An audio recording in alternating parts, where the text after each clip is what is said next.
Kita pantau bagaimana informasi terkini terkait penyerahan draft final RUU Cipta Kerja ke Presiden Jokowi. Ada koresponden CNN Indonesia, Albi Pratama. Albi, selamat siang. Albi, dari informasi yang Anda dapatkan di Istana, apakah kemudian draft RUU ini sudah sampai ke tangan Presiden? Apa selanjutnya yang perlu kita ketahui tentang draft ini? Ya, selamat siang Ferdi. Benar sekali, kemarin sekitar pukul 14.30 waktu Indonesia Barat, perwakilan dari DPR RI, yaitu Sekretaris Jenderal dari DPR RI, Indra Iskandar, ini datang ke Istana Kepresidenan Jakarta untuk menyerahkan draft final dari Undang-Undang Omnibus Law Cipta Kerja yang memang sudah disahkan oleh DPR RI sendiri pada tanggal 5 Oktober 2020 yang lalu. Dan memang selanjutnya dari DPR sendiri diserahkan melalui Kementerian Sekretariat Negara, di mana Menteri Mensesnek sendiri yaitu Pratikno yang menerima draft final tersebut untuk kemudian nantinya disampaikan kepada Presiden Joko Widodo secara langsung seperti itu. Tetapi memang sampai saat ini kami belum mendapatkan informasi lebih lanjut apakah draft final dari Undang-Undang Omnibus Law Cipta Kerja tersebut sudah ada di tangan Presiden atau belum. Karena memang secara aturan undang-undang yang sudah disahkan oleh DPR RI ini punya masa 30 hari lamanya untuk kemudian ditandatangani oleh Presiden Republik Indonesia untuk kemudian menjadi undang-undang yang sah diberlakukan di sejumlah kementerian terkait yang memang memiliki keterkaitan dengan Undang-Undang Omnibus Law Cipta Kerja sendiri. Tetapi nantinya ada sejumlah langkah-langkah yang akan dilakukan oleh pemerintah. Kemarin memang ditemui oleh beberapa media yaitu tenaga ahli utama Kedeputian Komunikasi Politik KSP yaitu Doni Gahral Adian menyatakan bahwa nantinya setelah draft final Undang-Undang Omnibus Law Cipta Kerja sudah ada di tangan Presiden, Presiden juga menginginkan akan adanya turunan-turunan dari peraturan-peraturan yang memang sudah tertuang di Undang-Undang Omnibus Law Cipta Kerja sendiri yang sudah disahkan. Peraturan-peraturan ini nantinya akan berbentuk seperti peraturan pemerintah ataupun PP dan juga peraturan presiden ataupun perpres. Di mana PP dan juga perpres ini nantinya akan memberikan detail ataupun spesifik kepada sejumlah poin-poin yang memang sudah tertuang dalam Undang-Undang Omnibus Law Cipta Kerja sendiri agar dinilai tidak mengambang seperti itu. Karena memang banyak sekali kontroversi yang terjadi akibat disahkannya Undang-Undang Omnibus Law Cipta Kerja sendiri, khususnya di kalangan masyarakat.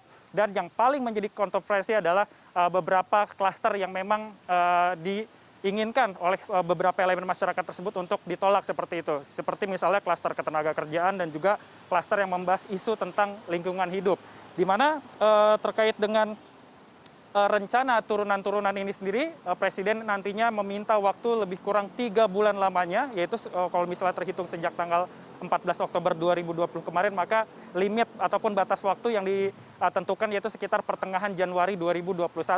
Presiden juga menjanjikan akan mengajak sejumlah elemen masyarakat seperti misalnya tokoh masyarakat, organisasi masyarakat, lalu persatuan tenaga kerja seperti misalnya serikat buruh dan juga akademisi untuk memberikan masukan-masukan kepada pemerintah untuk kemudian nantinya dibuatkan PP ataupun perpres tersebut.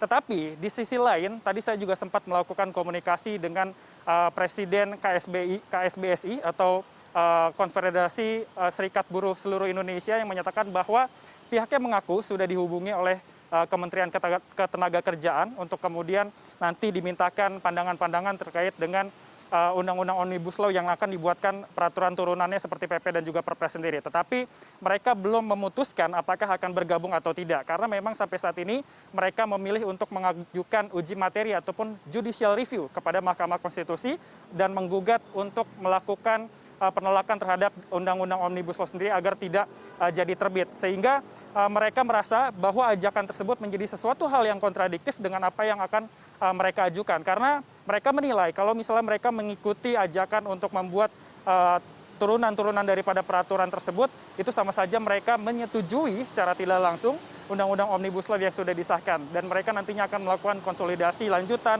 dengan beberapa serikat pekerja lainnya ataupun serikat buruh lainnya untuk menentukan apakah akan tetap mengajukan judicial review ke Mahkamah Konstitusi ataukah akan mengikuti ajakan dari pemerintah untuk menampung aspirasi mereka untuk membuat PP ataupun peraturan presiden yang kemudian nantinya akan menjadi detail ataupun spesifik dari poin-poin yang memang sudah tertuang. Dan memang Ferdi, kalau misalnya kita lihat kembali setelah dilakukannya pengesahan Undang-Undang Omnibus Law Cipta Kerja oleh DPR RI pada tanggal 5 Oktober 2020 yang lalu, memang di kalangan masyarakat ini sempat menerima 3 kali draft tiga draft yang memang berbeda-beda, di mana yang pertama adalah di hari yang sama pada saat pengesahan ini dilakukan, banyak beredar di masyarakat bentuk ataupun jumlah halaman Undang-Undang Omnibus Law Cipta Kerja ini berjumlah sekitar 905 halaman. Berjalan seiring waktu, kemudian berubah lagi menjadi 1035 halaman, dan kemarin ketika diserahkan kepada pihak pemerintah, jumlahnya sudah final, yaitu 812 halaman. Beberapa pihak menilai ini ada salah satu cacat formil, di mana setelah disahkannya Undang-Undang Omnibus Law Cipta Kerja ataupun undang-undang apapun oleh DPR RI, maka tidak diperkenankan untuk kembali diedit ataupun diutak-atik kecuali terkait dengan masalah tipografi ataupun salah pengetikan huruf. Dan disanggah oleh pihak dari DPR RI sendiri bahwa yang menjadi penyebab perbedaan halaman yang tertuang dalam draft Undang-Undang Omnibus Law Cipta Kerja yang beredar di masyarakat ini terjadi karena adanya perbedaan format kertas yang digunakan, sehingga menciptakan halaman yang berbeda-beda sehingga tidak perlu dipermasalahkan. Tetapi memang harus ada pihak-pihak seperti misalnya tim yang memang melakukan tuntutan untuk judicial review tersebut untuk meninjau kembali apakah ada perubahan-perubahan substansi daripada undang-undang tersebut atau tidak.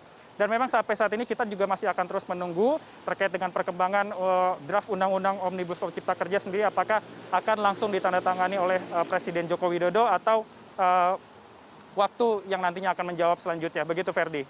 Baik, terima kasih koresponden CNN Indonesia Albi Pratama dari Istana Negara Jakarta.